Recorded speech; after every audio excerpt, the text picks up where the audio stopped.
A very warm good evening, welcome and namaskar to everyone present here.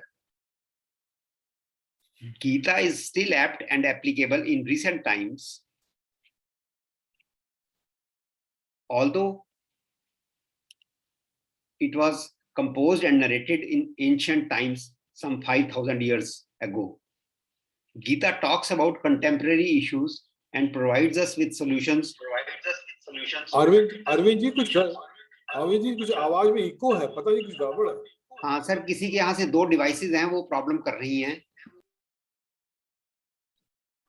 कोई बात नहीं, चलते हैं sir. Gita talks about contemporary issues and provides us with solutions for our everyday problems. Today I'll talk about some facts from Bhagavad Gita which we seekers failed to acknowledge. It wasn't only Arjuna who acquired the knowledge of Bhagavad Gita from Lord Krishna. Lord Hanuman, Sanjay and Barbaric also listened to the entire narration. Hanumanji was with Arjuna's chariot. Sanjay was blessed with divine vision by Vedyas ji to narrate the occurrences at the battle in Kurukshetra. And son of Ghatotkacha, Barbaric, was from a hilltop. Arvind ji थोड़ा रुक के एक बार दोबारा request कर लीजिए, किसी ने double खोला हुआ, बहुत आवाज कर रही है, बड़ा कंफ्यूजन हो रहा है।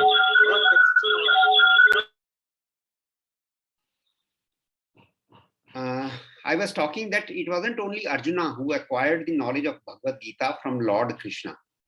Lord Hanuman, Sanjay and Barbaric also listened to the entire narration. Hanumanji was with Arjuna's chariot. Sanjay was blessed with divine vision by Vedyas ji to narrate the occurrences at the battlefield in Kurukshetra, and son of Ghatotkacha, Barbaric, watched it from a hilltop. Now, there is a separate story about Barbaric, about this incident. So we'll talk about it next time. Lord Krishna tried to narrate the holy Bhagavad Gita to Duryodhana also, but believing that he knew what was correct and what was wrong, he refused to listen to it. It is not just us Indians who have been celebrating Gita. The famous German-based scientist Albert Einstein also followed Bhagavad Gita. With these words, I hand it over to Mr. V.N. Rai ji to please start his discourse. Rai sir, please unmute कर लीजिए.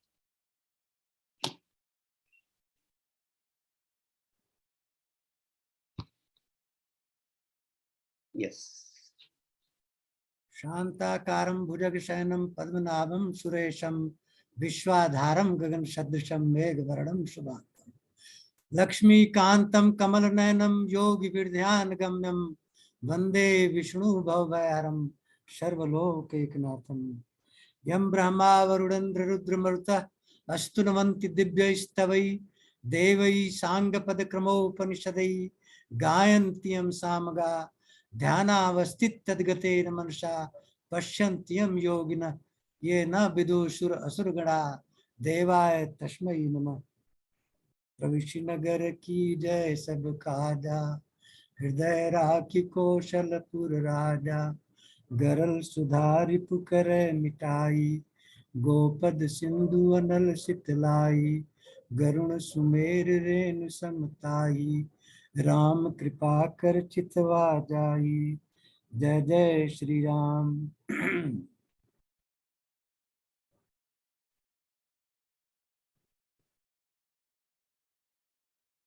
भगवान कृष्ण ने अर्जुन को गीता सुनाई।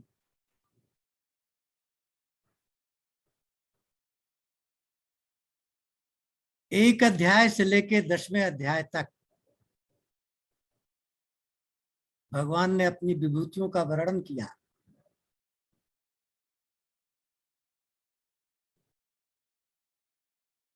और विभूतियों का वर्णन करते करते उन्होंने कहा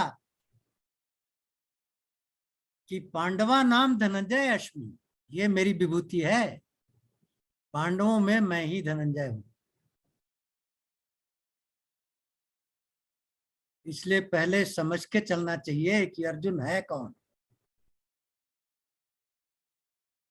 भगवान कृष्ण ही अर्जुन बन के आए हैं। भगवान कृष्ण ही गीता सुना रहे हैं, भगवान कृष्ण ही गीता सुन रहे हैं। भेद कुछ नहीं है।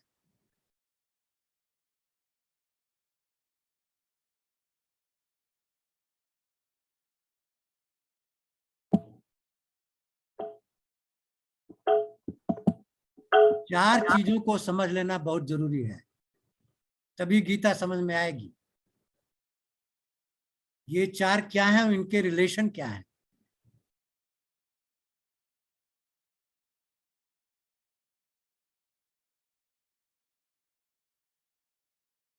पहला है परम ब्रह्म परमेश्वर।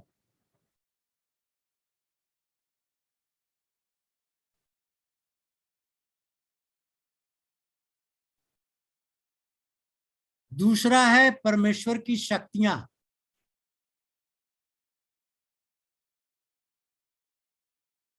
मटेरियल शक्ति और स्पिरिचुअल शक्ति।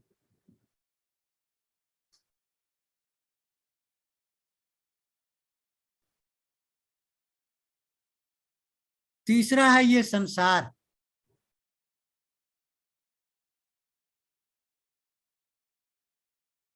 मटेरियल और स्पिरिचुअल शक्ति के संयोग से ये संसार बना है। चौथा है उपादान कारण और निमित्त कारण। दो कारण है, इसको ऐसे समझिए। एक कुम्हार मिट्टी से बर्तन बनाता है। मिट्टी है उपादान कारण, मटेरियल कॉज। बिना मिट्टी के बर्तन नहीं बन सकता। लेकिन मिट्टी बर्तन नहीं बना सकती खुद।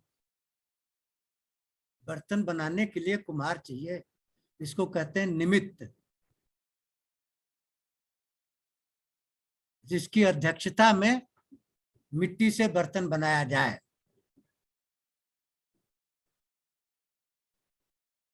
अब हम 13वें अध्याय की व्याख्या कर रहे हैं, जहां से ज्ञान की शुरुआत होती है।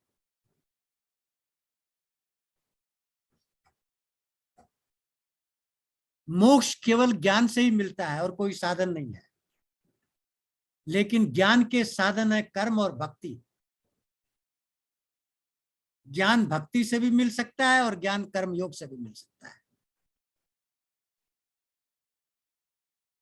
ज्ञान जरूरी है। इस अध्याय में चार चीजों का वर्णन है।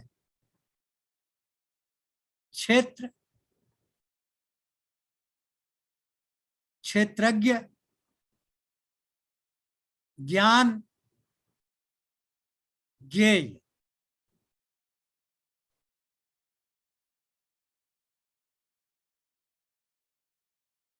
क्षेत्र क्या है?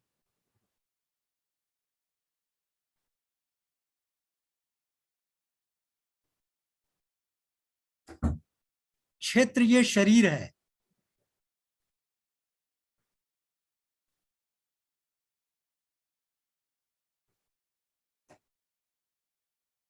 पार ब्रह्म परमेश्वर की दो शक्तियां, मटेरियल शक्ति और स्पिरिचुअल शक्ति। ये शरीर मटेरियल शक्ति है, मैटर से बना है।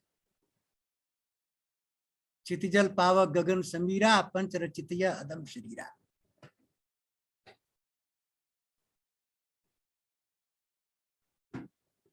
इस क्षेत्र की विशेषता क्या है?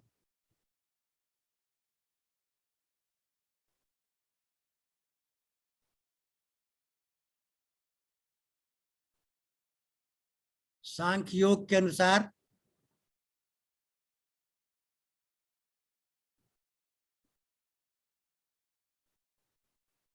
मूल प्रकृति से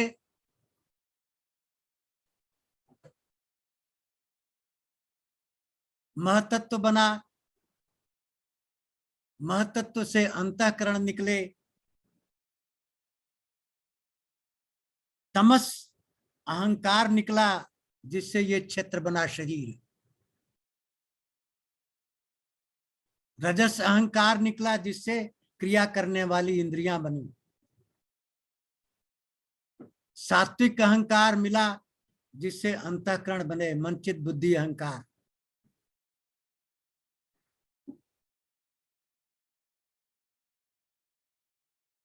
तो ये तमस अहंकार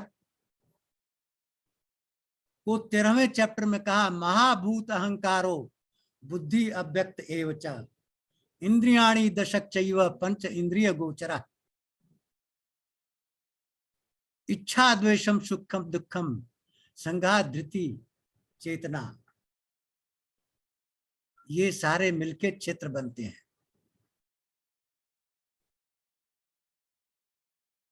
महाभूत क्यों? क्योंकि महाभूत तन्मात्राएं हैं।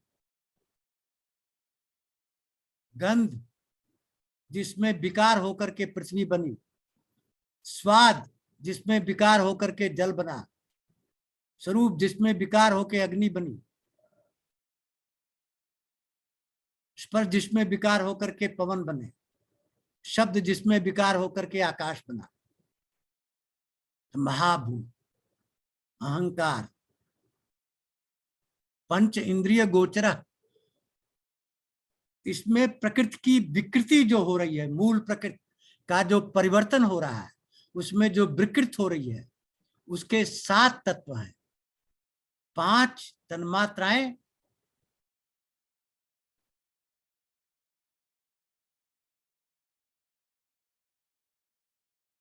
अहंकार,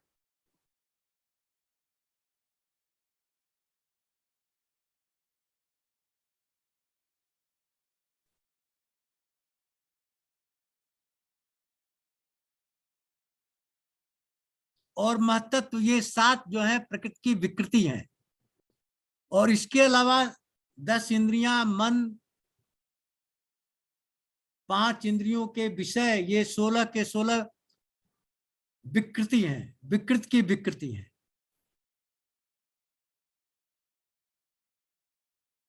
सांख्य योग में केवल 24 तत्वों का वर्णन है। 5 भूत, 5 तन्मात्राएं, 5 कर्मेंद्रियां, 5 ज्ञानेंद्रियां, मनचित बुद्धि अहंकार। जबकि यहां पर भगवान ने इसको आगे बढ़ा दिया। इसके अलावा कहा कि इच्छा, द्वेष, सुख, दुख, संघात, चेतना और धृति, ये 7 भी क्षेत्र के ही पार्ट हैं। ये भी क्षेत्र ही है।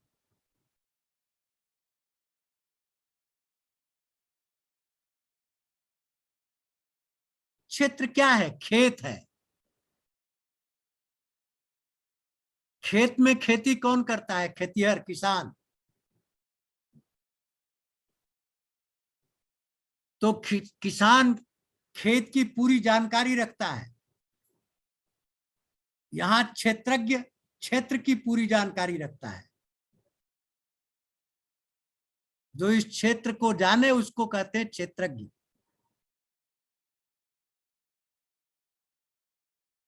कौन जानता है? आप ध्यान लगाते हैं तो महसूस करते हैं कि धड़कन तेज चल रही है या धीमी चल रही है। ये कौन है जो महसूस कर रहा है? कौन कह रहा है कि तेज है कि धीमी है? क्या शरीर कह रही है? नहीं, ये चेतन तत्व है, कॉन्शियसनेस। कॉन्शियसनेस किसी एक्ट से अफेक्ट नहीं हो रही है।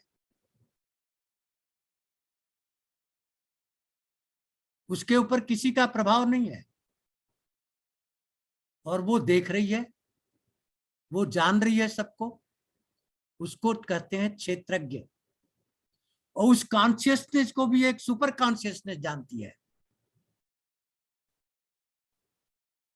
जिसको कहते हैं पार ब्रह्म परमेश्वर।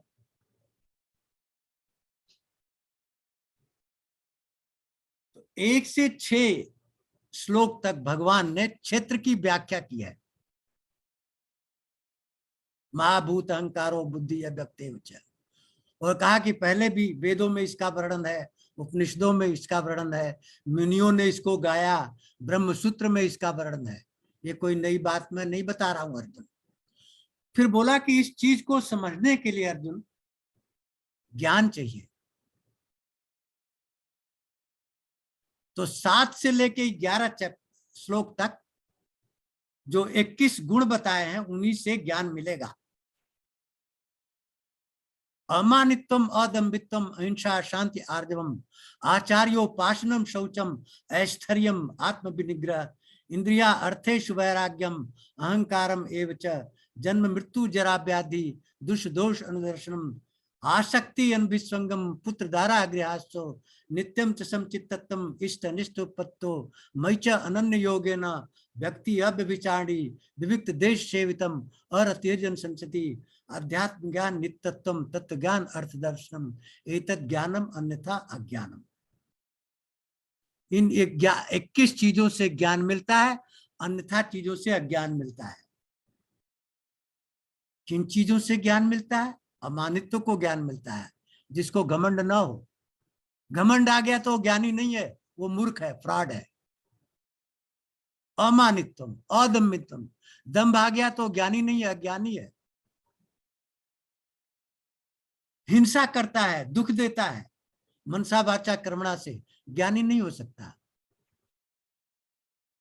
अमानित्वम, अदम, अहिंसा, शांति, जिसका चित्त हमेशा रिएक्ट करता रहता है, जो भी सिग्नल आता है उस पर रिएक्शन जरूर देगा, अपनी बुद्धि जरूर लगाएगा, वो अज्ञानी है। आर्जवम, जो सरल नहीं है बालक की तरह, वो अज्ञानी है। अमानित्वम, अदम्भित्वम, अहिंसा, शांति, आर्जवम, आचार्योपासनम, जो बड़े बूढ़ों की आदर नहीं करता, जो आचार्य की उपासना नहीं करता, जो ज्ञानी लोगों की इज्जत नहीं करता, जो उनको ध्यान से सुनता नहीं, वो ज्ञानी है। शौचम, जिसमें पवित्रता नहीं है, अंतःकरण की पवित्रता और बाहर की। ऐश्वर्यम, जिसमें स्थिरता नहीं है, चंचलता है।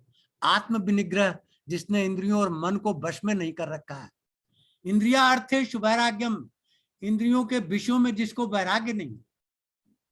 अहंकारम एवच, अहंकार से जिसको वैराग्य नहीं। इंद्रिया अर्थेषु वैराग्यम, अहंकारम एवच, जन्म मृत्यु जरा व्याधि दुख दोष अनुदर्शनम, जो जन्म में, मृत्यु में, जरा और व्याधि में दुख नहीं देखता, वो अज्ञानी है। आसक्ति अनभिसंगम, पुत्र धारा गृहस्थी से, जो पुत्र स्त्री और धन में ऐसे समझता है कि वो मैं ही हूं, पुत्र मरा तो मैं मर गया, धन गया तो मैं गया। नित्यम तो समचित्तत्व, इष्ट अनिष्ट उत्पत्ति, सो जो इष्ट और अनिष्ट में समता में नहीं रहता, समता भंग हो जाती है, वो अज्ञानी है। मयि च अनन्य योगेन व्यक्ति अव्यभिचारी, जो अनन्य मेरा भक्त न हो वो ज्ञानी हो ही नहीं सकता। विविक्त देश सेवितम, जो एकांतवासी न हो। आध्यात्म ज्ञान नित्य तत्व, जो हमेशा आध्यात्म में न लिपटा रहे। तो 21 गुण बताए हैं जिससे ज्ञान प्राप्त होता है। उस ज्ञान के द्वारा क्षेत्रज्ञ को समझा जाता है। उसके बाद उन्होंने 12 से लेकर 17 तक बताया कि जानने की वस्तु क्या है, जाना किसको जाए। ज्ञेय, क्षेत्रज्ञ, ज्ञान और ज्ञेय चौथा। ज्ञेय माने जानने योग्य। तो 12 से लेकर 17 श्लोक तक कहा कि जानने योग्य पर ब्रह्म परमेश्वर ये और कुछ नहीं है। उसको जान लिया तो सब जान लिया। अनादिमत पर ब्रह्म, न सत न असत उच्यते। वो ब्रह्म अनादि है, उसका आदि नहीं है, उसका अंत नहीं है, उसका मध्य नहीं है। वो अव्यय है, अविनाशी है, शाश्वत है। न वो सच है न झूठ है, सब कुछ है और कुछ नहीं है। लेकिन फिर उसका विस्तार पूर्वक वर्णन किया है ब्रह्म का। सर्वतः पाणिपादम, सर्वतः अक्षी बुकोशिरम, सर्वतः शुद्धिलोके सर्वम आवित्य तिष्ठति।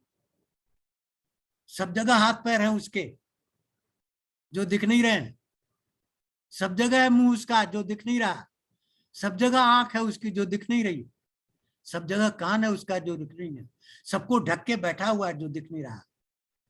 लेकिन सर्व इंद्रिया गुणाभासम सर्व इंद्रिय विवर्जितम, इंद्रियां जो आभास करती हैं, जो सेंस करती हैं, उसकी वजह से है, लेकिन वो उसमें चिपका हुआ नहीं है इंद्रियों में। वो पार ब्रह्म परमेश्वर इंद्रियों में चिपका हुआ नहीं है, लेकिन उसी की वजह से इंद्रियां आभास करती हैं, सेंसेशन करती हैं, चीजों को समझती हैं। आसक्ति, किसी चीज में शक्ति नहीं है, उसको लगाव नहीं है, अटैचमेंट नहीं है, राग नहीं है, फिर भी आसक्ति भर्ती चित्त सारे ब्रह्मांड का भरण पोषण करता है बिना आसक्ति के। हम भरण पोषण करते हैं क्योंकि हमारी आसक्ति पुत्र में है, हमारी आसक्ति स्त्री में है, हमारी आसक्ति स्वजनों में है, इसलिए भरण पोषण करते हैं। वो बिना आसक्ति के सबका भरण पोषण करता है।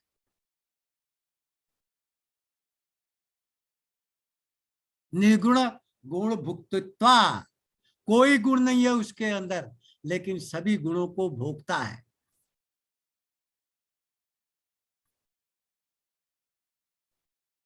ध्यान से सुनिए इस चीज को, बड़ी ऊंची फिलॉसफी है, इतनी जल्दी समझ में नहीं आने की। एक एक शब्द को ध्यान से सुनिए, तब जाकर के समझ में आएगी।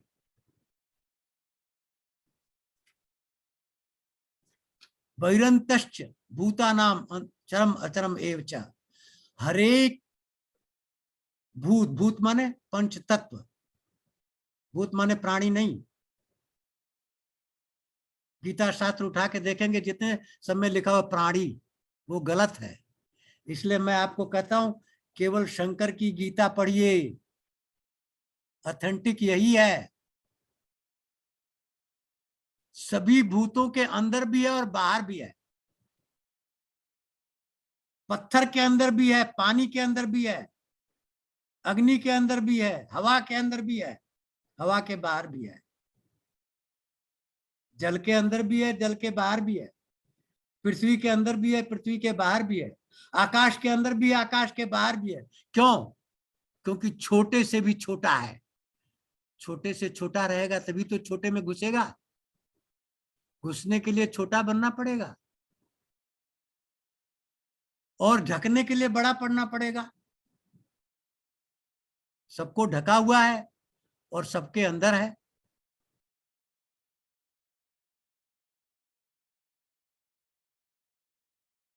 उसकी उपस्थिति हर जगह है और एट द सेम टाइम कहीं नहीं है। वो कहीं नहीं है, सब जगह है और कहीं नहीं है। मतलब क्या है? हवा है सब जगह और कहीं नहीं है। क्यों? कहीं अटकी हुई नहीं है, कहीं अटकी हुई नहीं है, किसी से अटैच नहीं है, कहीं रुकी हुई नहीं है। उसी तरह ब्रह्म सब जगह है और कहीं नहीं है। क्यों? क्योंकि कहीं अटका हुआ नहीं है। तो इस तरह भगवान ने कहा कि सबके बाहर भी है और सबके अंदर भी है, सबके ऊपर भी है और सबके नीचे भी है, छोटे से छोटा भी और बड़े से बड़ा भी है, नजदीक से नजदीक भी और दूर से दूर भी है। नजदीक किसके है? भक्त के। क्यों? भक्त ने प्रकृति से संबंध विच्छेद करके और आत्म तत्व में बैठ गया, वही ब्रह्म है, उसके पास है। और हम संसार में बैठे हुए हैं, संसार से वो बहुत दूर है।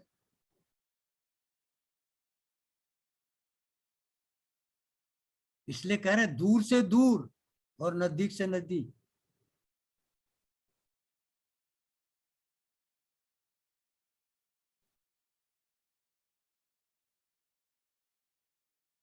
सारा संसार हमें दिखाई देता है आंखों के सामने।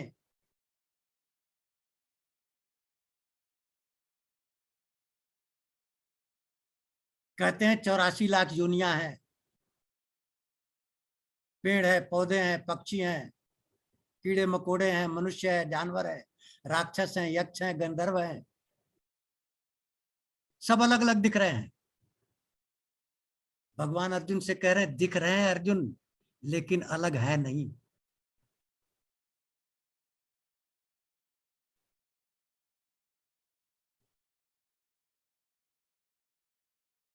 क्यों? ये भगवान की शरीर है, पूरा ब्रह्मांड। जैसे हमारे शरीर में ट्रिलियंस ऑफ सेल्स हैं, अपना काम कर रहे हैं और दूसरे से सहयोग भी कर रहे हैं। इसी तरह सृष्टि में हर एक एंटिटी अपना काम कर रही है, सृष्टि के साथ सहयोग भी कर रही है। उसी का नाम भक्ति है। अपने कर्तव्य कर्म को करना ही भक्ति है, कर्तव्य है, धर्म है। और वो कर्म हो गया भगवान के लिए, क्योंकि भगवान की बनाई हुई सृष्टि के लिए हम काम कर रहे हैं, भगवान के लिए काम कर रहे हैं। हमें क्या करना चाहिए? अपने संस्कारों को होना देना चाहिए। वही भगवान की भक्ति है, वही हमारा धर्म है, वही हमारा कर्तव्य है। लेकिन हम अपनी इच्छा पूर्ति के लिए करते हैं, अपनी डिजायर के अनुसार करते हैं, इसीलिए बंधते हैं।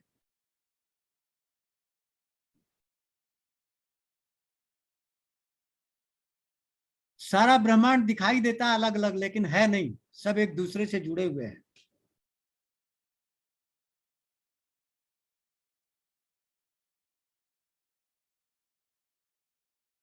पैदा होते हैं, स्थिति में रहते हैं, फिर विनष्ट होते हैं, फिर पैदा होते हैं, फिर बढ़ते हैं, बुढ़े होते हैं, फिर विनष्ट होते हैं। साइकिल चलती रहती है, लगातार चलती रहती है।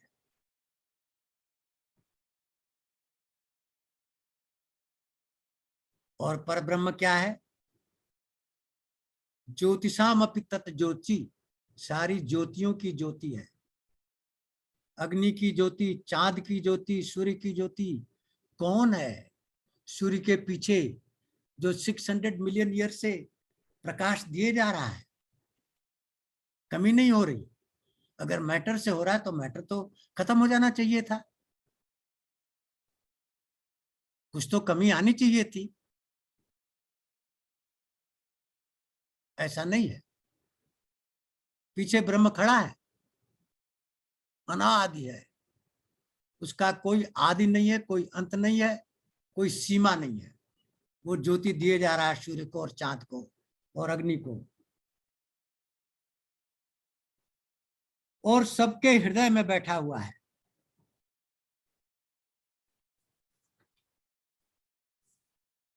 मनुष्य के अंदर 3 चीजें हैं। एक उसका शरीर,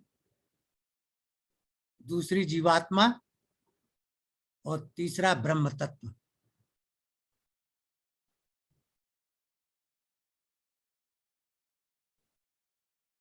हृदय में बैठा हुआ साक्षी की तरह, कुछ नहीं कर रहा है, बस देख रहा है। और जीवात्मा क्या कर रही है? फल भोग रही है, मजा ले रही है, बढ़ती जा रही है, जन्म के बाद जन्म लिए चली जा रही है। हालांकि जीवात्मा उसी से निकली है, आत्मा परमात्मा पे कोई भेद नहीं है, लेकिन विकार आ गए उसमें तो जीवात्मा बन गई, उसको ढो रही है।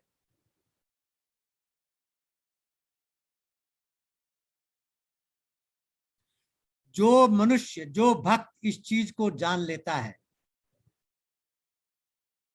कि एक शरीर है, उसके अंदर एक शरीरी जीवात्मा है जो बंध रही है कर्मों से, और तीसरा ब्रह्म तत्व है।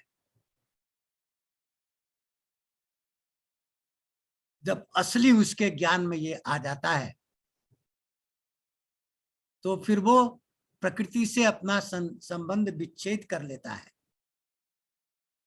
प्रकृति से नाता तोड़ लेता है। यही सांख्य योग है। सांख्य योगी क्या करता है? सब कुछ हो रहा है, प्रकृति में हो रहा है, वो प्रकृति से अपने को हटा लिया, कहां चला गया? पुरुष में चला गया। क्रिया सारी प्रकृति में होती है, पुरुष में कोई क्रिया नहीं है। जब पुरुष में चला गया तो दृष्टा बन गया, प्रकृति को देख रहा है कि उसमें क्रिया कैसी होती है। वही नाम मोक्ष है, इसी को कहते हैं मोक्ष। स्वतंत्र हो गया, अब कहीं आना जाना नहीं है, जहां जाना था वहां। तो प्रकृति और पुरुष दोनों ही अनादि हैं।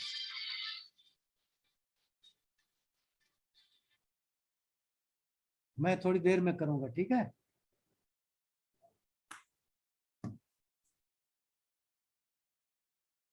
प्रकृति और पुरुष दोनों ही अनादि हैं।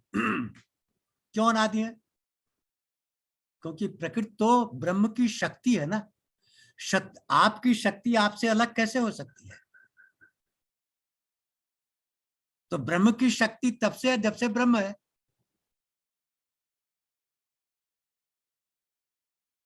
और ब्रह्म अनादि है, इसलिए उसकी शक्ति भी अनादि है।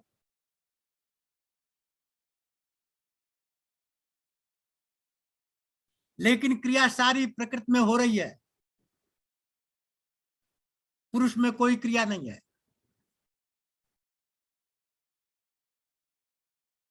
जितनी क्रिया होती है वो सब प्रकृति में होती है, जो कि जड़ है। अब आप कहेंगे जड़ में कैसे हो रही है? क्योंकि जड़ में प्रेजेंस है चेतन का। जड़ तत्व में चेतन आत्मा की मौजूदगी है। अगर वो चेतन आत्मा ना रहे तो जड़ में कोई क्रिया नहीं होगी। जैसे आप सभी इंजीनियर हो, कैटलिस्ट ना रहे तो अमोनिया नहीं बनेगा। केवल नाइट्रोजन हाइड्रोजन से अमोनिया नहीं बनेगी, कैटलिस्ट जरूरी है। लेकिन कैटलिस्ट पार्ट नहीं लेता रिएक्शन में, केवल प्रेजेंट रहता है। तो उसी तरह ये जीव, ये जो आत्मा है उसकी प्रेजेंस है, और उसकी प्रेजेंस से प्रकृति में कर्म हो रहे हैं। सारे कर्म प्रकृति में हो रही है, लेकिन प्रकृति उसको भोग नहीं सकती, क्योंकि प्रकृति जड़ है। इसलिए भोगता है पुरुष।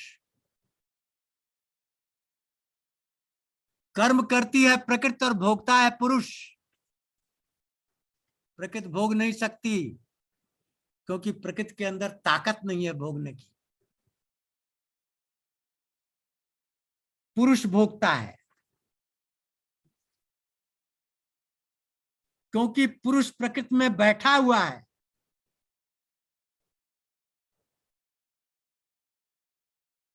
प्रकृति में बैठा हुआ जहां क्रिया हो रही है, आभास कर रहा है उस क्रिया का।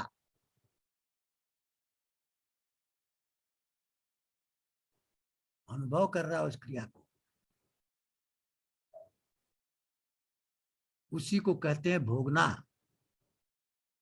तो जब तक प्रकृति में बैठे रहोगे तब तक प्रकृति के गुणों से अफेक्ट होते रहोगे, प्रकृति की क्रिया से अफेक्ट होते रहोगे। इसलिए मोक्ष का मतलब है प्रकृति से हट जाना, प्रकृति से हटके पुरुष में चला जाना। इसी का नाम मोक्ष है। क्योंकि जब आप उसमें रहेंगे ही नहीं तो भोगेंगे क्या? क्योंकि आप उसमें हैं और प्रकृति के गुण जो हैं बदल रहे हैं। प्रकृति निरंतर परिवर्तन हो रही है। प्रकृति के अंदर ही सुख दुख हो रहे हैं, हानि लाभ, जय पराजय, जश अपजश हो रहा है सब। और चूंकि आप उसमें बैठे हुए उसको महसूस कर रहे हैं, तो काम तो प्रकृति कर रही है, महसूस आप कर रहे हैं। पुरुष प्रकृति स्थितो ही भुंजे प्रकृति जान गुणान। प्रकृति के गुणों को भोगता है प्रकृति में स्थित होकर के। कारण गुण संगस्त सत असत योनि। यही कारण है कि वो अच्छी बुरी योनियों में जाता है इस भोग के फलस्वरूप। पुण्य किया देवता बन गया, पाप किया राक्षस बन गया।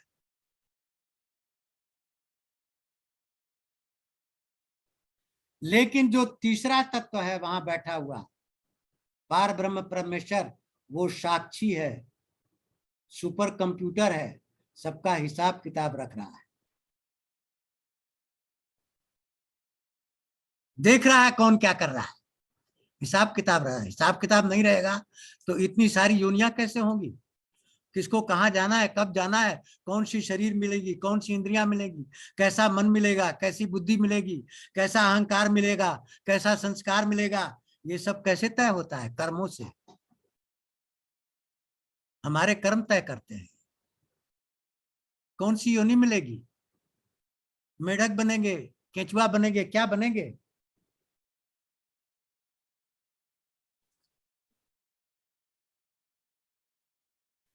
तो जो इस चीज को अच्छी तरह से जान लेता है, प्रकृति और उसके गुणों को, शरीर को, जीवात्मा को, पार ब्रह्म परमेश्वर को जान लेता है, तो अपना संबंध विच्छेद करके मुक्ति प्राप्त कर लेता है, जन्म मरण से छूट जाता है।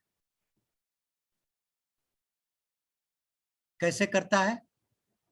इसी के दो रास्ते हैं, सांख्य और कर्म, ज्ञान के द्वारा या निष्काम कर्म के द्वारा।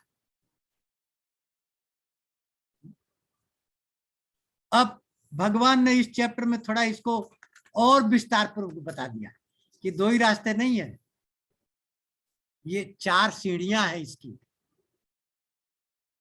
पहली, निरा अज्ञानी है, कुछ नहीं पढ़ा लिखा है, कुछ नहीं जानता है, कुछ नहीं पता उसको क्या क्या चीज है। उसके लिए कहा क्या? गुरु के पास जाओ। तीसरे चैप्टर में कहा तद विद्धि प्रणपाते न परिप्रश्ने न सेवया उपदेशन्ति ते ज्ञानम ज्ञानिनाम तत्वदर्शनम श्रद्धावान लभते ज्ञानम तत्पर सत्येन्द्रिय ज्ञानम दद्धा परम शांति चिरेण यदि गच्छति। गुरु के पास जाओ, सेवा सुधा करो, ज्ञान देगा, तर जाओगे। लेकिन कठिनाई ये है कि ना अच्छा गुरु मिलेगा ना अच्छा शिष्य मिलेगा। गुरु में गुरुत्व की कमी और शिष्य में शिष्यत्व की कमी। इसलिए क्या होगा? फेल्योर हो जाएगी। तो कहा दूसरा रास्ता अपनाओ, कर्मणेवाधिकारस्ते मां फलेषु कदाचन मां कर्म फल हेतुर्भुरा माते कर्म कंदति। निष्काम कर्म करो, मतलब भगवान के लिए कर्म करो, मतलब तुम्हारे जो संस्कार हैं उसको निकलने दो। वो क्या है? वो सृष्टि में अपना योगदान देंगे, वो कर्म भगवान के लिए हो गया। इससे क्या होगा? अंतःकरण खाली होता जाएगा, खाली होता जाएगा। जब सारे संस्कार निकल जाएंगे तो जो काश था, जो कारण था जन्म लेने का, खत्म हो गया, मुक्ति मिल गई। और ऊपर की सीढ़ी में जाओ, ये सब भी करने का नहीं है, तुरंता हो सकते हो, तुरंत। इतने सारे जन्म लेने की जरूरत नहीं है, एक जन्म में ही मुक्त हो जाओगे। कैसे? भगवान बुद्ध की तरह। सांख्य योग, चारों को ठीक से पहचानो। शरीर क्या है, क्षेत्र क्या है, क्षेत्रज्ञ क्या है, पार ब्रह्म परमेश्वर क्या है, ज्ञान क्या है, ये क्या है, और अपने को एकदम कंट्रोल करके ध्यान के द्वारा self by self for self हो जाओ, समाधि में चले जाओ, हो गया कल्याण, मुक्ति हो गई। तो इन्होंने कहा ध्याने आत्मनि पश्यन्ति केचित आत्मा आत्मानम अन्य सांख्य योगे न कर्म योगे न और अन्य च त्वे सुत्वा सुनकर ही कर जाते हैं। क्योंकि सारा संसार क्षेत्र और क्षेत्रज्ञ के संयोग से बना हुआ है। ये जिसकी समझ में आ जाएगा वो क्षेत्र से अपने को अलग कर लेगा। जैसे ही क्षेत्र से अलग कर लेगा बस मुक्ति हो गई। उसी का नाम मुक्ति है। क्यों? क्योंकि ब्रह्म परमेश्वर भी तो मौजूद है हर जगह, कण कण में। वो क्यों नहीं फंसता है? क्योंकि वो हमेशा समता में रहता है। सुख दुखे समय कृत्वा लाभा लाभो जयाजयो ततो युद्धा युद्ध सो नामे पापे वाशति। सांख्य योग का आखिरी श्लोक 38 सेकेंड चैप्टर। सुख दुख में सम हो जाओ, हानि लाभ में सम हो जाओ, कर्तव्य कर्म करो। ये कर्तव्य कर्म तुम्हें चिपकेंगे नहीं, इसका इफेक्ट तुम्हारे ऊपर होगा नहीं, संस्कार बनेगा नहीं, मुक्ति हो जाएगी। या योगस्थ कुरकर्माणि संगम तत्वा धनंजय सिद्ध सिद्धो समत्तो भूत्वा समत्वम योग उच्यते। स्व में स्थित होकर के कर्म करो। प्रकृति से बाहर हट जाओ, जो प्रकृति में हो रहा है उसको देखो, दृष्टा बनो, पार्टनर मत बनो, पार्ट मत लो, तब भी ज्ञान बन जाएगा, काम बन जाएगा। क्यों? समः सर्वेषु भूतेषु, समः सर्वेषु भूतेषु तिष्ठतम परमेश्वरम, परमेश्वर सारे भूतों में सम रूप से बैठा हुआ है, कण कण में, और सबके विनाश होने पर भी उसका विनाश नहीं होता। तो वही स्थिति तुम्हारी हो जाएगी कि सबका विनाश होने पर यह आत्म तत्व का विनाश कभी नहीं होता। जब तुम समता में बैठ जाओगे, सम हो जाओगे, तो जो मनुष्य सारे संसार को ब्रह्म का पसार समझता है कि ब्रह्म ही डिफरेंट डिफरेंट आकृतियों में, डिफरेंट डिफरेंट रंग में, डिफरेंट डिफरेंट स्वरूप में, डिफरेंट डिफरेंट चीजों में दिखाई दे रहा है, वो ब्रह्म ही है। जब सब जगह ब्रह्म ही है तो किसको हानि पहुंचाए और किसको लाभ पहुंचाए? इसका मतलब वो अपने को सब जगह देखने लग जाता है। जब अपने को सब में देखे, सबको अपने में देखे, तब कैसे मारेगा किसी को? किसी को मारना अपने को मारना हुआ। किसी को हानि कैसे पहुंचाएगा? किसी को हानि पहुंचाना अपने को हानि पहुंचाना हुआ।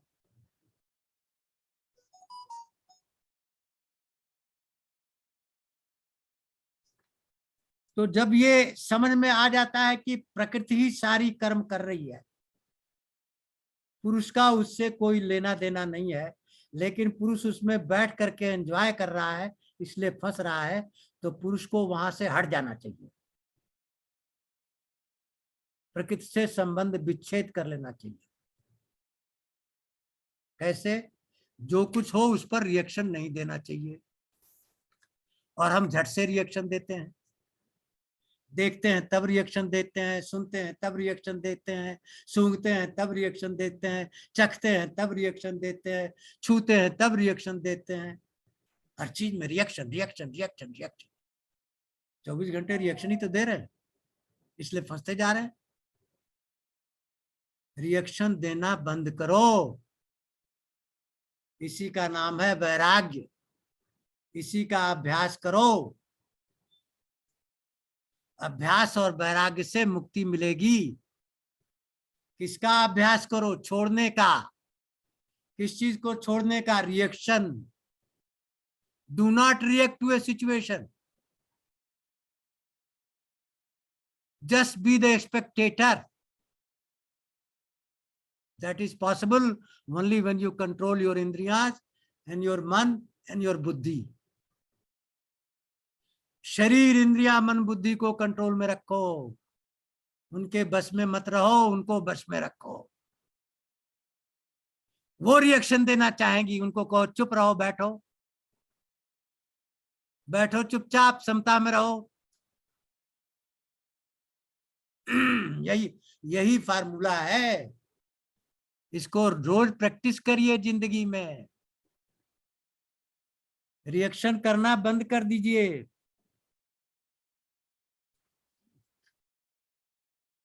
चित्त को समता में रखने की कोशिश करिए।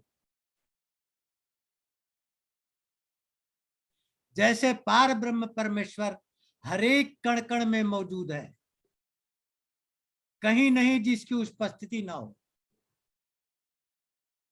बाहर भीतर सब जगह। लेकिन फंसता नहीं है। क्यों? क्योंकि पार्टनर नहीं है, स्पेक्टेटर है, दृष्टा है। दृष्टा है, सब चीज को देख रहा है, क्यों रिएक्ट नहीं कर रहा है। हम हर चीज को केवल रिएक्ट कर रहे हैं, देख कुछ नहीं रहे हैं। जस्ट उल्टा है, इसलिए फंस रहे हैं। अनादित्वा निगुणत्वा परमात्मा अव्ययम। अनादि है, गुण रहित है, अव्यय है, अविनाशी है, साक्षी है। शरीरो स्थिति कौनते न करोति न लिप्यति, शरीर में स्थित है, न शरीर से करवाता है, न करता है कुछ। हर शरीर में है, न कुछ कर रहा है न कुछ करवा रहा है। यही स्थिति हमें अचीव करनी है। हर समय 24 घंटे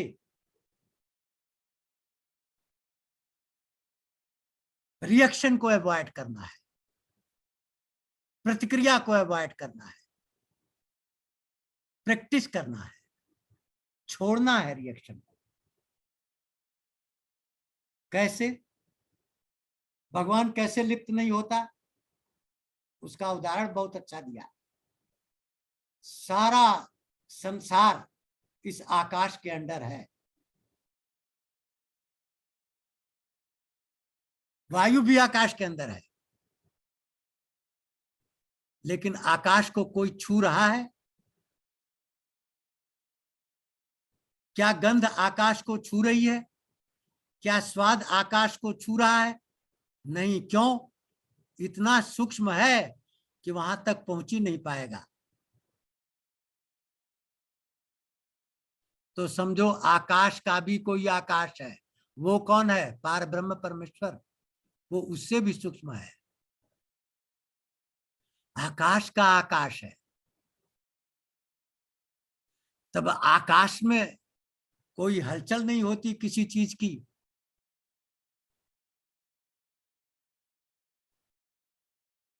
तटस्थ रहता है, सबको ढका हुआ रहता है, किसी से अफेक्ट नहीं होता है। तो उस आकाश का आकाश कैसे अफेक्ट होगा जब आकाश ही नहीं अफेक्ट हो रहा है?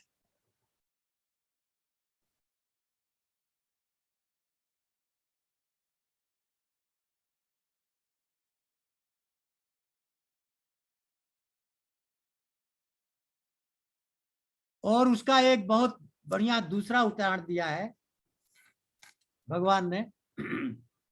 देखिए, समझिए क्या उदाहरण दिया है।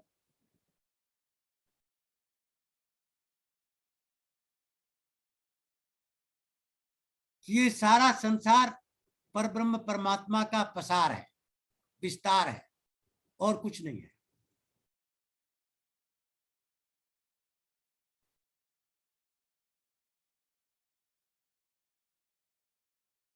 उसी की शक्तियों का विस्तार और कुछ नहीं है। मटेरियल शक्ति और चेतन शक्ति। मटेरियल शक्ति जिसमें परिवर्तन हो रहा है, जिसमें गुण है, गुण बदलेंगे, जिसमें चीजें हैं, चीजें खर्च होगी, इसलिए परिवर्तन होगा।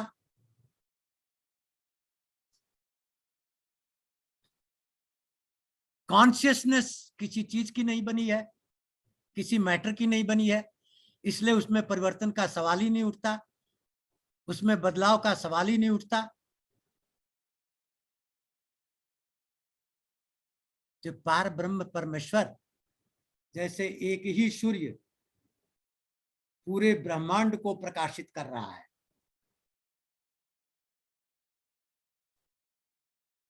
उसका प्रकाश हर जगह है। एक ही सूर्य। उस सूर्य का सूर्य कौन है? जैसे कहा ज्योतिषा माम ज्योतिमत्मी, ज्योतियों की ज्योति मैं हूं। तो सूर्य का सूर्य पार ब्रह्म परमेश्वर जब एक सूर्य सबको प्रकाशित कर रहा है, तो उस सूर्य को प्रकाश देने वाला इमेजिन करिए कि उस सारे ब्रह्मांड में आत्म रूप से सबको प्रकाशित कर रहा है। प्रकाश माने ज्ञान। एक एक सेल बॉडी में अपना ज्ञान लेके काम कर रहा है। ज्ञान कहां से आया? उस पार ब्रह्म परमेश्वर से।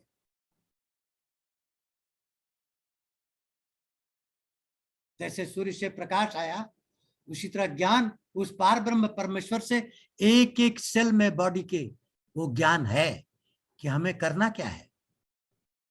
क्यों करना है, कैसे करना है। बॉडी को जरा देखिए, खाना खाते हैं, क्या होता है, थर्मोस्टेट एक्टिव। जैसे ही आपके गले में फूट गया, थर्मोस्टेट को पता लग गया कार्बोहाइड्रेट है कि प्रोटीन है कि फैट है, क्या है, और वहां से सिग्नल चले गए किसको, एंजाइम को। प्रोटीन आ रहा है, उसके लिए क्या चाहिए, कार्बोहाइड्रेट आ रहा है, उसके लिए क्या चाहिए, सब चीज अपने आप पेट में आ गई, अपना काम कर रही। ये ज्ञान कहां से आया? वही प्रकाशक पार ब्रह्म परमेश्वर सबको ज्ञान दे रहा है, अपने आप सब कर रहे हैं। कोई रिटन मैनुअल नहीं है, कोई प्रोसीजर नहीं है, कोई किसी को आदेश नहीं दे रहा है। सारा का सारा काम इस विशाल शरीर में अपने आप हो रहा है। खाना पच रहा है, पच करके क्या हो रहा है, बैकबोन में जाकर के रक्त बन रहा है, मज्जा बन रही है, जिसको जो चाहिए वहां पहुंचाया जा रहा है। कौन कर रहा है, कैसे कर रहा है, ये ज्ञान कहां से आ रहा है? निरंतर वहीं से आ रहा है।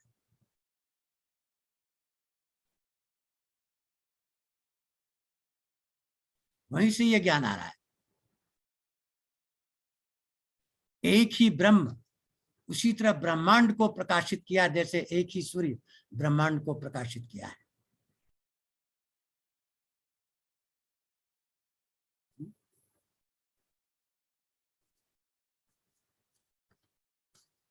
तो लास्ट बट वन श्लोक में भगवान ने कह दिया इस चैप्टर के कि यथा प्रकाश एकत कृष्णम लोकम इमम रवि, एक ही सूर्य का प्रकाश पूरे ब्रह्मांड में सबको प्रकाशित कर रहा है।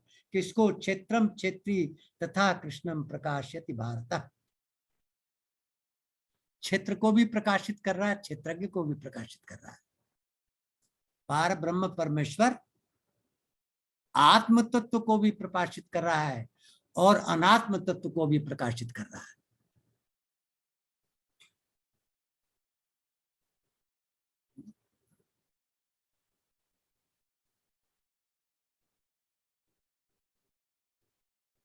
इसलिए भगवान कहते हैं क्षेत्र क्षेत्रज्ञ यो अंतरम ज्ञान चक्षुषा भूत प्रकृति मोक्षम च ये विदु यान्ति परम। जो ज्ञान चक्षु के द्वारा क्षेत्र को समझ ले, क्षेत्र माने 24 तत्वों का एक शरीर, क्षेत्रज्ञ को समझ ले, कॉन्शियसनेस जिसकी वजह से क्रियाकलाप होता है, और वो आत्म तत्व जो क्षेत्र में स्थित होकर के आभास करके फंस रहा है, जीवात्मा बन रहा है, और वो परमात्म तत्व जिसके ऊपर किसी का असर नहीं हो रहा है।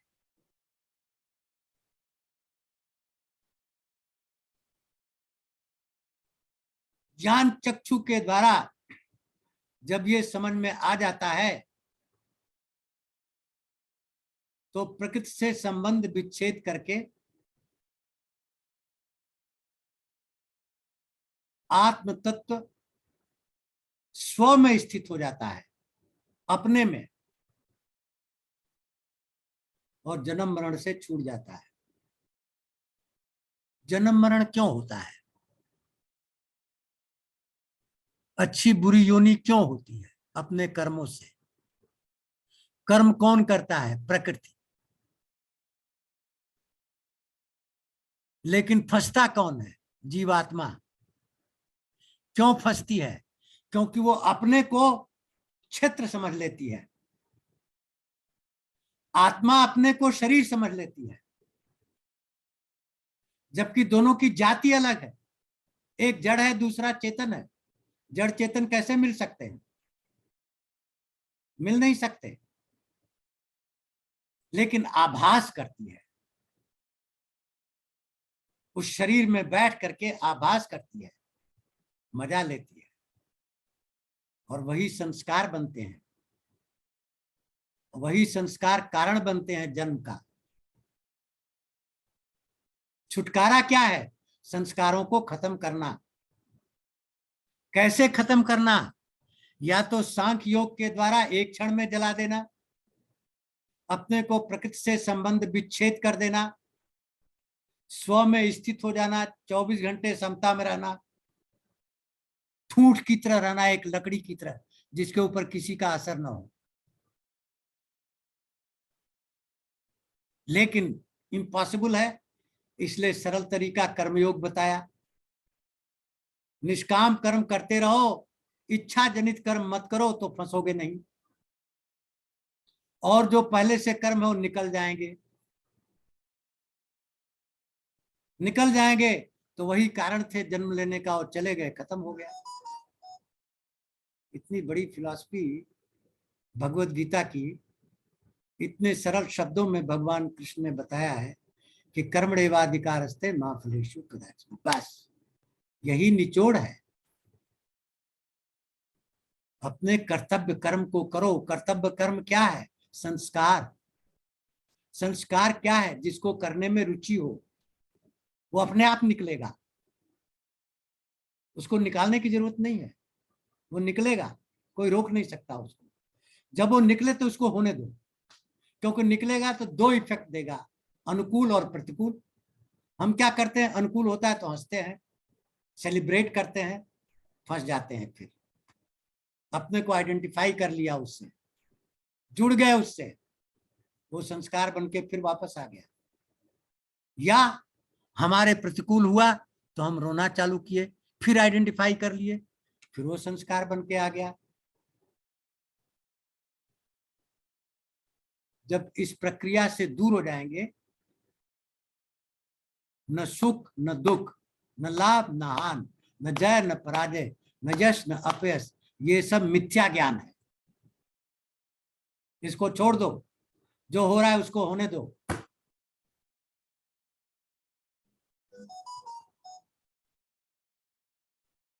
भक्ति में लगे रहो बस भगवान की। अब हम आ जाते हैं, पिछले व्याख्यान में 3 प्रश्न आए थे और सारे लोगों को कंफ्यूज कर दिए थे तीनों प्रश्न। एक प्रश्न आया था कि भगवान ने ये सृष्टि क्यों बनाई, उल्टा सीधा क्यों करवाता है। अब आपने सुन लिया मेरे से, भगवान न सृष्टि बनाई, न भगवान उल्टा सीधा करता है, न भगवान का कोई रोल है किसी चीज में। अभी आपको क्या क्या कहा कि केवल साक्षी है, केवल बैठा हुआ है। सब चीज विनष्ट हो गई लेकिन वो बचा रहा। क्यों? क्योंकि वो किसी में लिप्त नहीं था, किसी के साथ आइडेंटिफाई नहीं था। होता आइडेंटिफाई तो उसके साथ वो भी चला जाता, उसका किसी से लिपटना चिपकना हुआ नहीं, इसलिए सब गए, वो रहा। तो ये दिमाग से निकाल लीजिए कि भगवान कर रहा है और करा रहा है। अभी आया इस श्लोक में, न वो करता है न करवाता है। पहला ज्ञान अपना स्वच्छ रखिए कि भगवान का कोई रोल नहीं है। दूसरा प्रश्न बड़ा आया था, अर्जुन कंफ्यूज हो गया था। अर्जुन को गीता समझ में नहीं आई थी क्योंकि उसको क्रोध हो गया था। ये आपकी बुद्धि है जो इस तरह विवेचन करती है। इस बुद्धि को निखारिए। इस 33 श्लोक सुनने के बाद आपको अपनी बुद्धि को निखारना है। क्या निखारना है? निखारना यह है कि 2 तरह की क्रियाएं हो रही हैं। एक, प्रकृति हमेशा क्रियाशील है। क्यों क्रियाशील है? पास्ट कर्मों के जो संस्कार हैं वो निकल रहे हैं और कर्म करा रहे हैं। एक क्षण भी किए बिना रह नहीं सकती हो।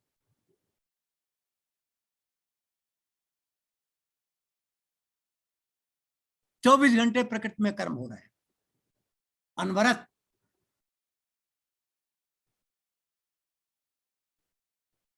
दूसरी प्रक्रिया क्या है?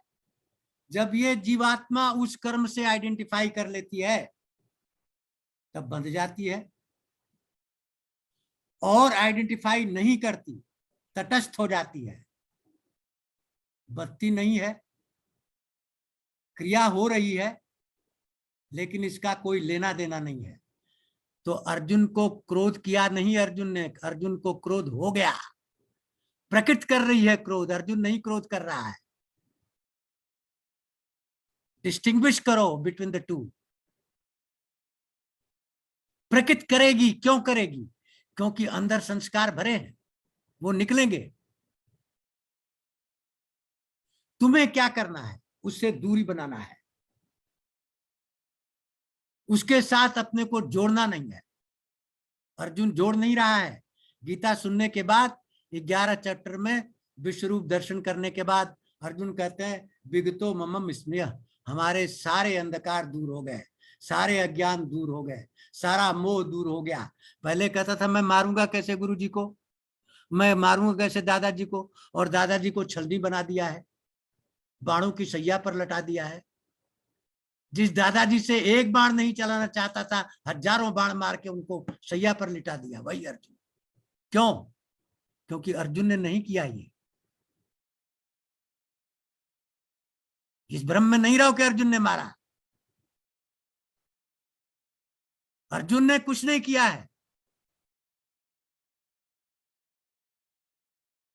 ये दादाजी के कर्म हो रहे हैं।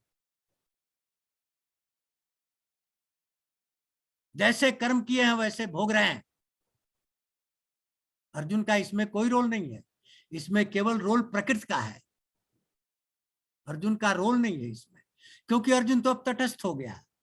उसने प्रकृति से संबंध विच्छेद कर लिया, आत्म तत्व में स्थित होकर के युद्ध कर रहा है।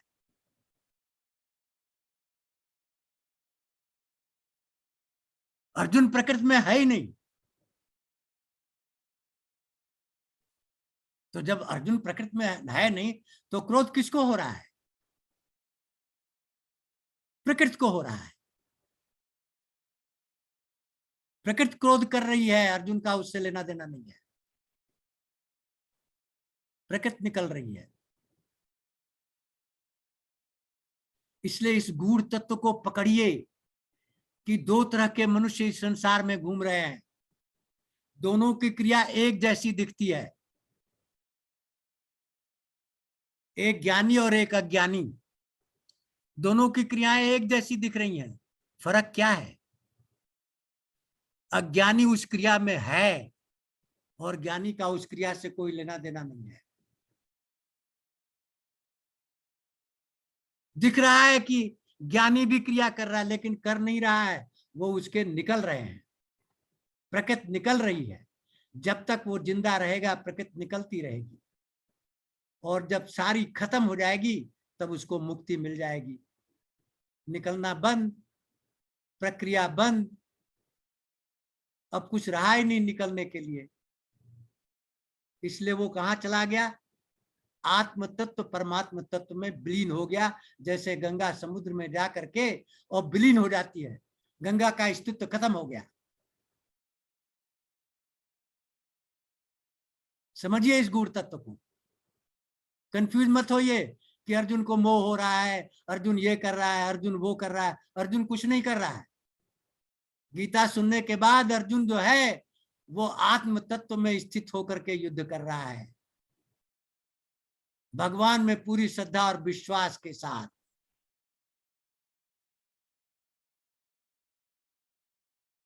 जो कुछ होना है वो हो रहा है, अर्जुन का उससे कोई लेना देना नहीं है। तो इस तरह इस 13वें अध्याय की शुरुआत हुई। ज्ञान यज्ञ का पहला चैप्टर है ये। अभी 5 चैप्टर बाकी हैं। ये फाउंडेशन हो गई ज्ञान की। क्या क्षेत्र क्या है, क्षेत्रज्ञ क्या है, ज्ञान क्या है, जानने योग्य वस्तु क्या है, जाना कैसे जाए। 5 चीजों का सुंदर वर्णन हुआ इस अध्याय में, और इस अध्याय को हम यहीं समाप्ति करते हैं। अब आपका कोई प्रश्न हो तो पूछिए।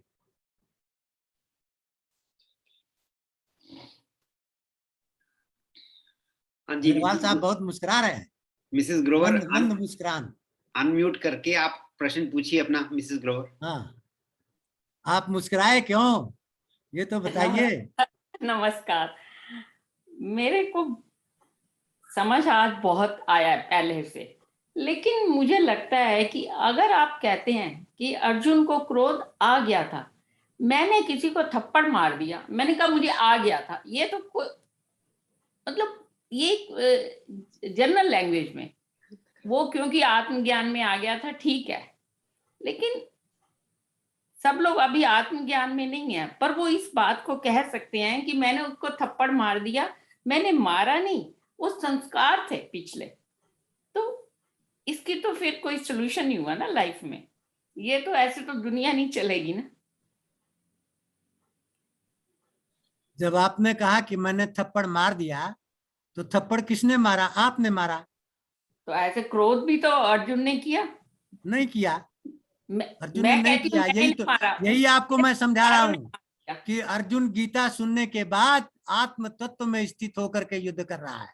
भगवान ने कहा ना कि सुख दुखे समय कृत्वा लाभा लाभ जया जो योगस्थ कुर कर्माणि संगम तत्वा धनंजय। संग छोड़ दिया है, अटैचमेंट छोड़ दिया है, राग छोड़ दिया है, आत्म तत्व में स्थित हो गया है। अब कर्म हो रहा है, संस्कार हो रहे हैं। जब आप करें हमने थप्पड़ मार दिया और कहा आपने सो गया, वो तो मैं कह रही हूँ मिथ्याचारी है। मैंने नहीं मारा, उसके संस्कार थे, उसको आप लगा। अर्जुन नहीं बन सकते ना।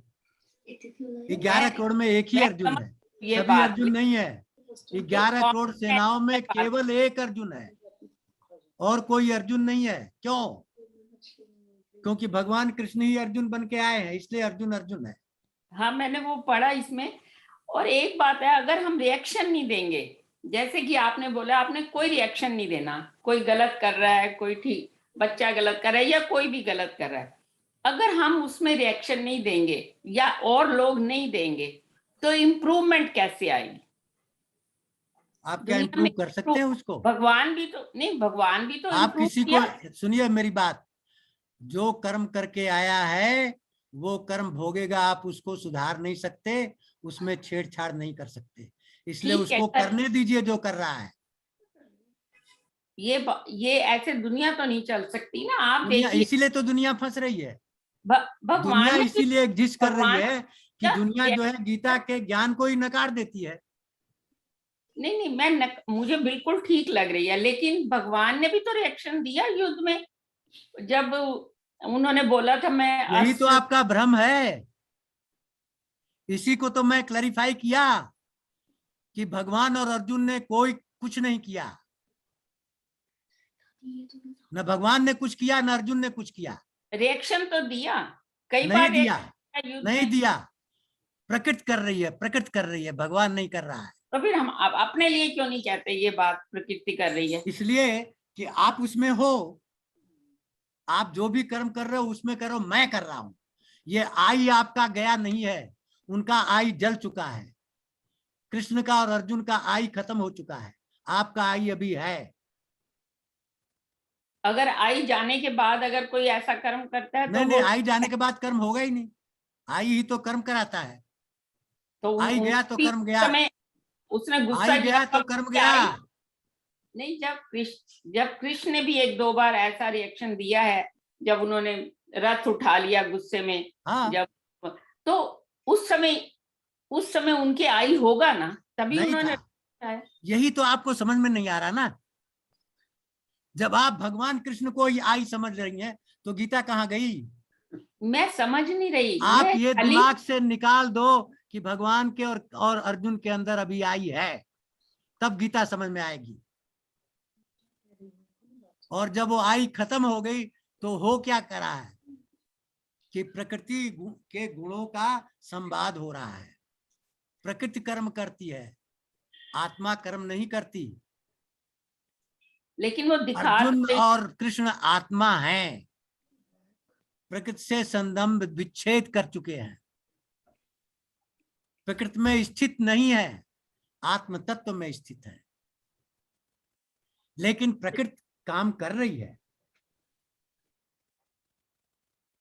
तो अगर ज्ञानी पुरुष कुछ कर रहा होता है, उसका कुछ ऐसा काम हो रहा होता है, तो इसका मतलब वो कुछ नहीं कर रहा, प्रकृति कर रही है। ज्ञान की बात कर रही हूँ मैं। बिल्कुल, तभी तो वो ज्ञानी है, नहीं तो अज्ञानी हो जाएगा। क्योंकि जहां आई हो गया वहां अज्ञानी हो गया। अमानित्वम पहला शब्द कहा ना कि ज्ञान किसके पास है? जहां आई नहीं है। जहां आई आ गया वहां अज्ञान है। तो ज्ञानी पुरुष जो काम उससे जो लोग सोचते हैं वो गलत करें, वो गलत नहीं कर रहे होंगे। जो लोग सोचते हैं कि ये देखो इतना ज्ञानवान पुरुष है, ये गलती कर रहा है, ये ऐसे किया इसने, तो इसका मतलब है कि लोग गलत सोचते हैं। मैंने आपको बताया 2 तरह के लोग होते हैं, एक ज्ञानी एक अज्ञानी। दोनों की क्रियाएं होती हैं, लेकिन अज्ञानी आई से करता है और ज्ञानी की प्रकृति कर रही है, वो नहीं कर रहा है, वो लेकिन उसमें ये है नहीं। है दिख बड़ा रहा है, दिख रहा है कि जैसे अज्ञानी का कर्म दिख रहा है उसी तरह ज्ञानी का भी दिख रहा है। हाँ जी, क्यों? हाँ जी। क्योंकि प्रकृति दोनों की निकल रही है। दोनों के निकलने में अज्ञानी जो है उसके साथ आइडेंटिफाई कर रहा है अपने को, और ज्ञानी अपने को अलग कर रखा है। वो कहता है इससे मेरा लेना देना नहीं, जो कर रही है करने दो इसको। लेकिन वैसे ये मतलब 4 जो बताए हैं निष्काम कर्म, तो मुझे लगा थोड़ा इजी लग रहा है जैसे, तो लेकिन ये भी बड़ा मुश्किल है, मतलब कोई भी काम करो। मुश्किल है तभी तो बताया जा रहा है। मतलब चारों रास्तों में इतना अभ्यास आसान होता तो सभी नहीं हो जाते, तो फिर तो सारे के सारे मुक्ति पा लेते, कुछ होता ही नहीं। अभ्यास बड़ा मुश्किल है, इतना अंदर जाना। पहला जो है कोई गुरु, वो आपकी बात ठीक है कि मैं कभी भी, मेरे मम्मी डैडी वगैरह आश्रम में गुरु के जाते थे, पर मुझे कोई अब उस समय भी ऐसा नहीं मिला जिसको मैं कहूँ हाँ अभी तक मेरे मन में नहीं बैठा। तो ऐसा कोई गुरु भी मिलना मुश्किल है। तो मतलब ये थोड़ा अब ऐसा लगता है कि समझ लेने से नहीं होगा कि ठीक है मैं तो कुछ नहीं कर रहा, ऐसे नहीं होगा। बड़ी मेहनत है इसमें, बड़ी मेहनत। मेहनत ऐसी है कि जैसे मछली को आप जल से निकाल दो, तड़पती है ना, तड़पती है क्या कि जान निकल रही है। तो जब जीव तड़पने लगता है मुक्ति पाने के लिए, तब भगवान अपने आप रास्ता बताते हैं। कैसे? तब वो एकलव्य को मिट्टी में ही गुरु बन जाता है। मिट्टी गुरु बन गई, एकलव्य को शिक्षा दे रही है, क्योंकि वो तड़प रहा है। कैसे तड़प रहा है? जैसे मछली जल से निकल के तड़पती है। तो जब उस तरह की तड़प आ जाती है भक्त के अंदर भगवान के लिए, तब भगवान प्रकट होते हैं और उसको गाइड करने लगते हैं। लेकिन वो तड़प तो है नहीं, क्योंकि स्वार्थ बीच में आ जाता है। जहां थोड़ी तकलीफ आई, अरे छोड़ो यार, चलो घर में चला जाए, कहाँ जंगल में बैठे हो, वहां कम से कम रोटियां मिलेगी, अच्छी अच्छी पकौड़ी मिलेगी, चलो भागो यहाँ से। ये तो है। यहीं पे जी ये 13वें अध्याय में ही 26वां श्लोक है, जिसमें भगवान ने ये कहा कि एक प्रकार के वो भी मनुष्य होते हैं, ना उनको ध्यान का पता, ना सांख्य का पता, ना कर्मयोग का पता, ये साधना नहीं जानते। वो केवल जीवन मुक्त महापुरुषों के साथ में रह सुनकर श्रवण के थ्रू उनकी वो तर जाते हैं। हाँ, वो ये पहला बोला इन्होंने, लेकिन मैं वही तो बोल रही कि ऐसे गुरु मिलना भी तो बड़ी मुश्किल है। वही तो चक्कर है ना, गुरु मिलता है ना शिष्य मिलता है। हमें तो गुरु मिल गए ना, उसके लिए जो ऑलरेडी बोल रहे हैं गया गुरु जी है ना। है? हमें तो गुरु मिल गए ऑलरेडी, जो बोल रहे हैं वो गुरु है हमारे। हम श्रवण से तृप्त हो जाएंगे। देखिए ये चीज है, प्रैक्टिस करने की चीज है। आप प्रैक्टिस करिए। मैंने आपको प्रैक्टिकल बता दिया क्या, कि अपनी नीड कम से कम करते जाइए। प्रकृति के ऊपर डिपेंडेंस मिनिमम लिस्ट कर लीजिए, कम से कम। पहला ये, क्यों? अगर आप प्रकृति पर डिपेंडेंट हो रहे हैं और उस कर्ज को नहीं उधार रहे हैं, तो आप ऋणी हैं, बार बार जन्म लेना पड़ेगा। जिसका भी कर्ज लेंगे उसको चुकाने के लिए आना पड़ेगा। इसलिए कम से कम कर्ज लीजिए। तो प्रकृति के ऊपर डिपेंडेंस कम करिए, अपनी नीड कम करिए, नंबर 1। नंबर 2, अपना अटैचमेंट खत्म करिए। किसी चीज के साथ अटकिए मत कि ये घर मेरा, ये पुत्र मेरा, ये धन मेरा। कल को आंख बंद हो जाएगी तो ये सब यहीं रह जाएंगे, कुछ जाएगा नहीं साथ। तो ये समझ के चलिए कि कभी भी किसी भी क्षण ये प्राण निकल सकता है। कितना बाहर की सांस वापस नहीं आई, गए, इतना ही लगेगा। जो सांस बाहर गई है वापस नहीं आई, खत्म हो गया तमाशा। ये तो आपकी बात इसलिए हमेशा ये सोच के चलिए कि कभी भी वो रुक सकती है।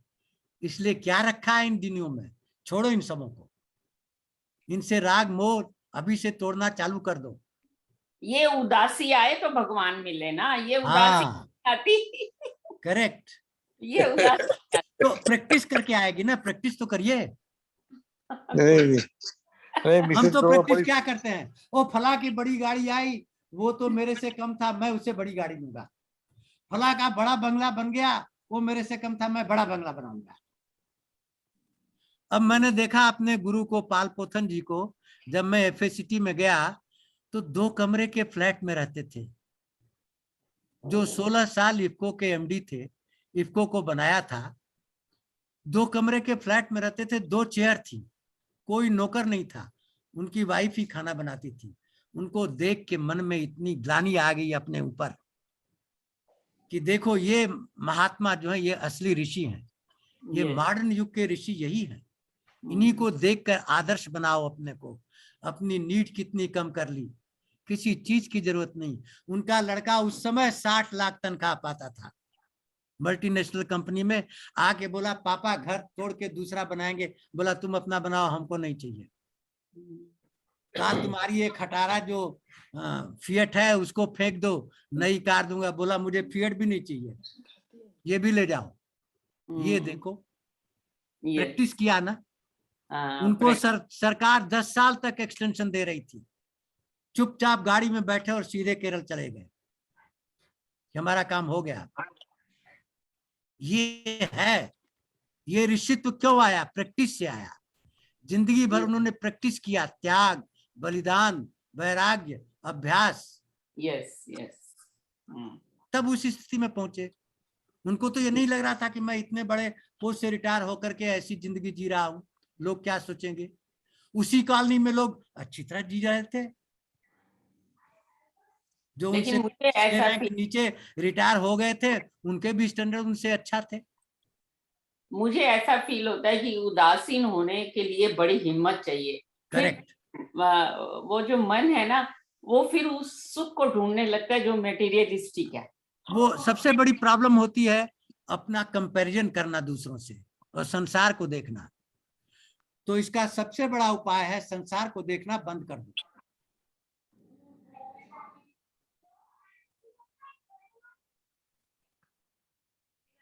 मेरे ख्याल से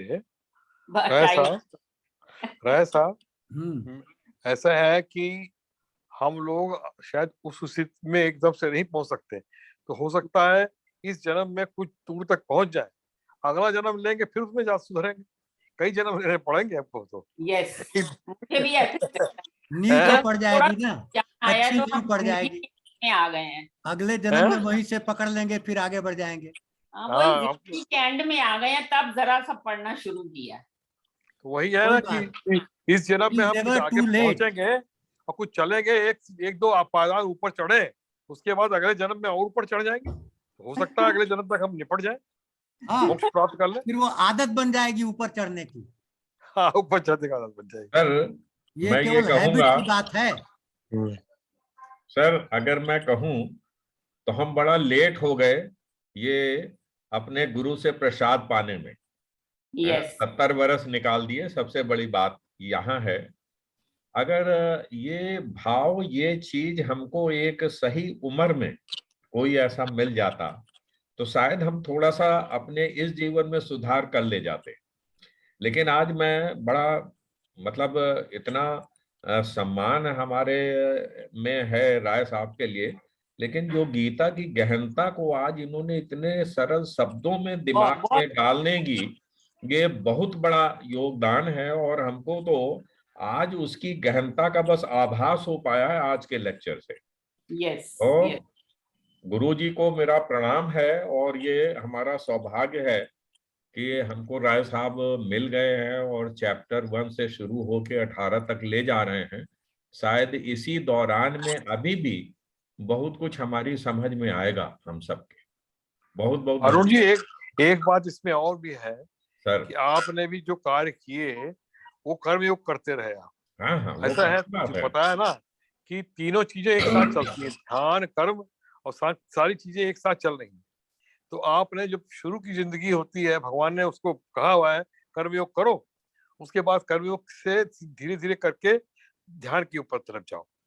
तो अब आपकी स्थिति आ गई ध्यान में पहुंचने की, और पहले भी आपने जो कर्म किए वो उनके ऊपर रिफ्लेक्शन करिए। आपने कर्म करके कुछ प्रोड्यूस किया, कुछ सर वही अच्छे कर्म है कि हम मिले हैं और हमको राय साहब आज ऐसे मिल गए। यह पक्की बात है, हमारे कुछ न कुछ सत्कर्म है। नहीं अरुण वही तो उसमें लिखा, एक उसमें श्लोक कहता है कि भैया अगर तीनों चीजें नहीं हो रही हैं तो श्रवण करो। श्रवण करने से भी आप जो है आपकी उपासना कंप्लीट हो जाएगी, आप पहुंच सकते हो।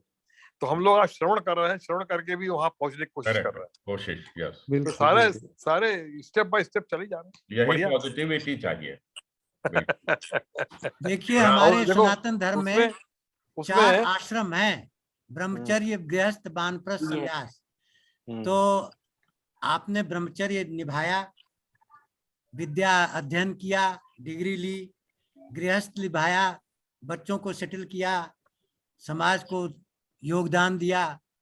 अब आप वानप्रस्थ में क्या करना है, छोड़ना है धीरे धीरे, ताकि एंड में आपको संन्यास मिल जाए, संसार से विरक्ति हो जाए। तो अभी हम वानप्रस्थ स्टेज में चल रहे हैं, इसी को परिपक्व करके हम संन्यास में पहुंच जाएंगे। आप सही रास्ते पे है, सही रास्ते पर हैं, सही रास्ते पे।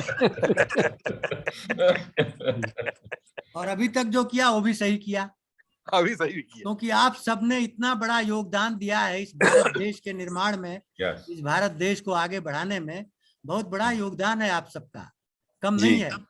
आप लोग रियलाइज नहीं कर रहे हो कि कितना बड़ा योगदान आपका है। और वो योगदान तभी हुआ जब आपने ब्रह्मचर्य आश्रम में ज्ञान प्राप्त किया, और उस ज्ञान के द्वारा ही आपने योगदान दिया गृहस्थ आश्रम में। बस यही है राय साहब, उस कर्म करने के दरमियान में हम लोग कभी कभी विचलित हुए हैं, इधर उधर कुछ हाथ पैर मारे हैं। वहीं पे वो अगर शुरू में थोड़ा इस चीज का ज्ञान होता है तो कर्म करने के टाइम में भी हम लोग बिल्कुल सीधे रास्ते पर रहते हैं। ये मैं एग्री करता हूँ आपसे। कर्म किया है, क्योंकि अगर शुरू में ही बालक के अंदर संस्कार आ जाए ये गीता का, तो वो अपने गृहस्थ आश्रम में डर नाम की चीज उसको नहीं होगी। पर अब ऐसा सुनते हैं कि शायद पढ़ाई के साथ बेसिक एजुकेशन के दौरान में भी गीता का चैप्टर जुड़ेगा। अगर ऐसा हो जाता है तो शायद आने वाली जनरेशन को बहुत कुछ फायदा हो जाए। नहीं, आगे लोग साधु ना हो जाए ना। नहीं जी,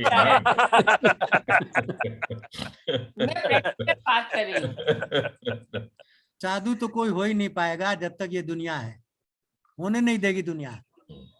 नहीं देखिए, दुनिया होने नहीं देती है, छोड़ के चले जाते हैं। हमारे साथ में छाबड़ा जी थे, उनका एक बेटा, हाँ, जब हम लोग गुना में थे तब हुआ था, तो उनके बेटे ने छोड़ दिया, अपना नहीं आया। नहीं वो थोड़ा देखिए रेयर होता है, थोड़े बहुत अपवाद होते हैं।